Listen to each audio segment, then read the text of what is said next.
እትጸገም ካብ ካሜራ ይኮነን እትጸገም ኣብ ኣመራርጻናይ ፍሬም ሬት ክኸውን ይኽእል እዩ ፍሬም ሬት እንታይ እዩ ፍሬም ሬት እንታይ ንዝብል ሕቶ ንምምላስ እምበር እታ ካሜራ ኣብ 1 ሰከንድ ክንደይ ስእልታት እያ ትስእል ነዚ ዝውስን እምበር ፍሬም ሬት ይበሃል ፍሬም ሬት እምበር ልክዕ ከም ትርክታ ልብን ቋሕሰምን ናይ ካሜራ እዩ ካብዚ ብምቕጻል እምበር ዝተፈላለየ ፍሬም ሬት መዓስን ብኸመይን ስለምንታይን ከም ንጥቀመሎም ክንርኢና FPS ምስ ንርኢ ፍሬም ፐር ሰከንድ ማለት እዩ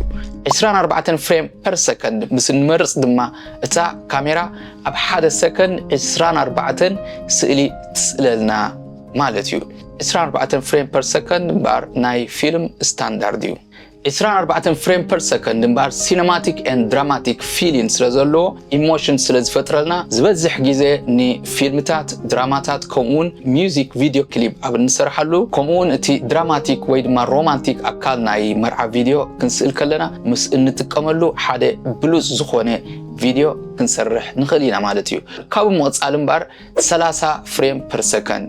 30 ፍሬም ፐር ሰከንድ እዚ ዘመናዊ ፍሬም ሬት እዩ እዚ ድማ ንዩቲዩብ ቲክቶክ ከምኡውን ንመዓልታዊ ንጥፈታት ኣብ ንስእለሉ እንጥቀመሉ ፍሬም ሬት እዩ ማለት እዩ ካብ ምቕጻል 50 ፍሬም ፐር ሰከንድ 50 ፍሬም ፐር ሰከንድ ሓደ ህዱእ ዝኾነ ምንቅስቓስ ኣለዎ ማለት እዩ እዚ ድማ እቲ ንስእሎ ዘለና ኣጋጣሚ ሓደ ውዑይ ምንቅስቓስ ምስ ዝህልዎ ብ50 ፍሬም ፐር ሰከንድ ክንስእሎ ተመራጺ ማለት እዩ ብ50 ፍሬም ፐር ሰከንድ ሲልና ስሎው ሞሽን ክንሰርሕ እንተዳደሊና ድማ ብ50 ፍሬም ፐር ሰከንድ ሰኣልናዮ ኣብ 24 ወይ ድማ ኣብ 25 ፍሬም ፐር ሰከንድ ሲኮንስ ሴቲንግ ይእቲና ነቲ ስፒድ ዱሬሽን ኣብ 50% ምስ ንገብሮ እቲ ስሎው ሞሽን ሓደ ህዱእን ስጡምን ክኾነልና ይኽእል ስለዚ 50 ፍሬም ፐር ሰከንድ ንስሎው ሞሽን ክንስእል እንተደሊና እንጥቀመሉ ማለት እዩ ካብ ምቕጻል 60 ፍሬም ፐር ሰከንድ 60 ፍሬም ፐር ሰከንድ እዚ ንልዑል ፍጥነት ዘለዎ ኣጋጣሚታት እንስእለሉ 50 ፍሬም ፐር ሰከንድ ከምኡን 60 ፍሬም ፐር ሰከንድ እዚ ክልተ ፍሬም ሬት እዚ እቲ ንስእሎ ዘለና ሲን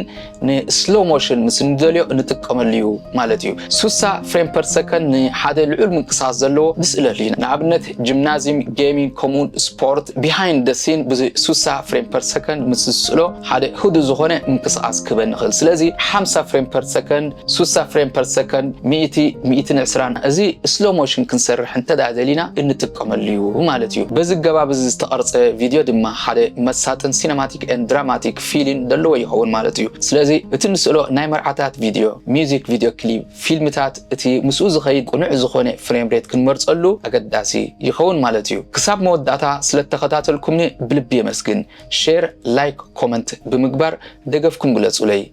የቐኒየለይ